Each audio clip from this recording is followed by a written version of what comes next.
अगदी थोडक्यात मला ओळखायचं, कारण पुढचा कार्यक्रम आहे आणि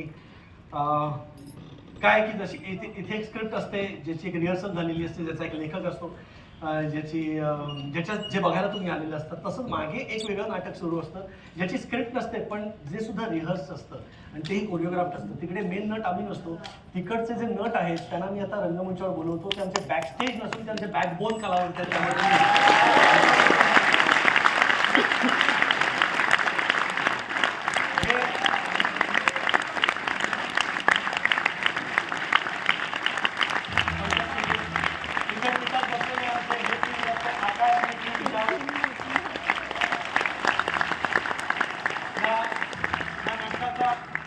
लेखक ओंकार गोखले, त्याला मी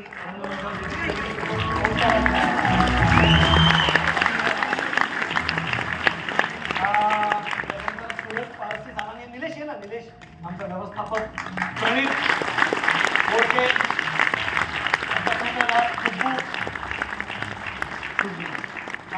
त्याच्यानंतर हे आमचं पहिलं प्रोडक्शन आहे, तर त्यामुळे या पहिल्या प्रोडक्शनचं संगीत आमच्या पहिल्या प्रोडक्शनने दिलंय, त्यामुळे मी नीरज सुमितला रंगमंचावर सुमितला बोलवतो मी, सोशल मीडिया हँडल करते. या पूर्ण आमचं हे पहिलं नाटक आहे, पहिलं प्रोडक्शन आहे, पण आम्हाला एक मोठा दादा लागतो. तसंच आमचे दिलीप दादा आहेत, अष्टविनायक, ह्यांचं बोट धरून मी आम्ही दोघांनी या निर्मिती क्षेत्रात पाऊल पडलेले दिलीप दादा.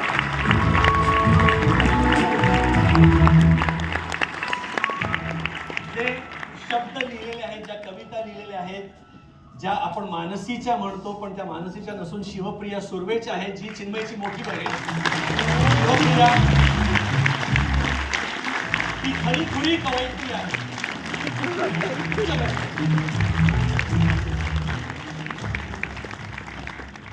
आमचे हे दोन कलावंत.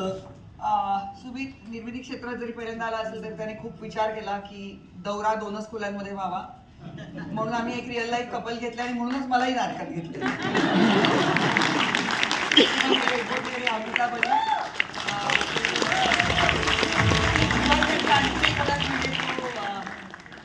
परिपूर्ण नृत्यांगना आणि अभिनेत्री अश्विनी एकबोटे हिचा चिरंजीव आहे.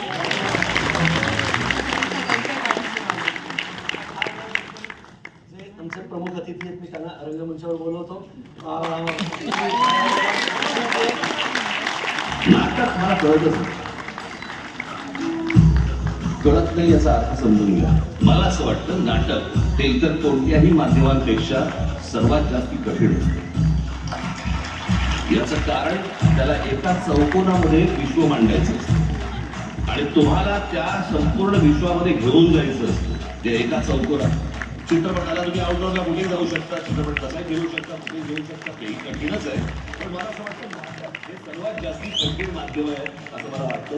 मला दर वेळेला नाटक पाहताना हे कसं सुचलं, म्हणजे तुझ्या तुझ्यावर कसं इथे आहे ह्या काय सांगू, म्हणजे म्हणतात ना की नाही life has come a full circle म्हणतात ना, तसं आहे की आमच्या मोहन काकांच्या नाटकातनं मी आणि चिन्मयने सुरुवात केली चंद्रलेखेतनं, आणि आज त्यांचा आशीर्वाद म्हणून आज प्रेक्षकात शर्मिला बसली आहे. तर आम्हाला दोघांसाठी आशीर्वाद आहे. आशीर्वाद देत आहेत की आम्ही आवाज ऐकू येतो की इतके दिवस अभिनेत्री म्हणून खूप मजा केली, आता हो निर्माती कळेल तुला. आणि दुसरी गोष्ट म्हणजे राजदादाबद्दल मी काय बोलू की कलावंत आणि कलावंतांवरचं प्रेम हे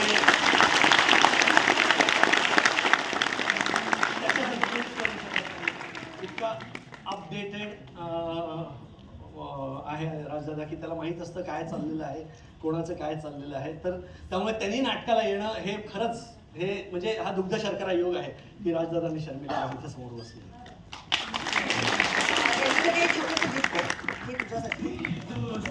ही निरांजनाची जोडी आणि तुमची दोस्ती अशीच राहावी म्हणून निरांजनाच्या जोडींनीच तुम्ही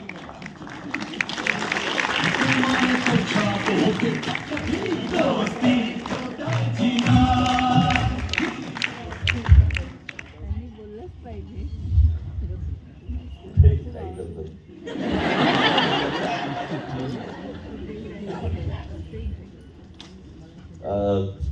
सुमित आणि चिन्मयी यांच्याबद्दल मी भरभरून बोलणार पण आहे, लिहिणार पण आहे, पण इथे नाही. ते तुम्हाला उद्या परवा कळेल. मला खास करून इथे सर्वांचे अप्रतिम काम सर्वांनी केलं. या दोघांबद्दल तर काही बोलायलाच नको. म्हणजे मी सुमितला मगाशी आतमध्ये म्हटलं, स्क्रीन भरून टाकतोस अख्खा. आणि शेवटी चिन्मयीने जे काही केलं, तर मला पहिला प्रश्न पडवता की सगळे लाफ्टर, सगळ्या टाळ्या ह्याला पडतायत, हिला काय आहे की नाही. सगळं शेवटी येऊन ते नेहमीप्रमाणे खाऊन टाकायचं. परंतु मी लेखक कुठे गेले, अप्रतिम लिहिलेलं नाटक आहे. त्यांचा मध्यंतरी एक चित्रपट पण आला, नाय बहुधा तुम्हाला जास्ती आवडतो. आता थांबायचं नाही असा पण चित्रपट पण आला त्यांचा. आणि आता हे दोस्ती तुटायची नाही पण आलं. सध्याच्या राजकीय परिस्थितीमध्ये मी आमदार खासदार बघतोय. काही जण अजूनही आपल्या पक्षाची प्रामाणिक आहेत, काही नाही. काही जण सांगतायत दोस्ती तुटायची नाही, काही जण सांगतात थांबायचं नाही.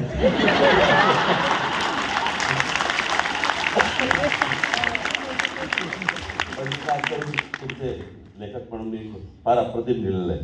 आणि सर्वांचंच अभिनंदन. आणि हा बोके तुमच्या सर्वांकरताच आहे.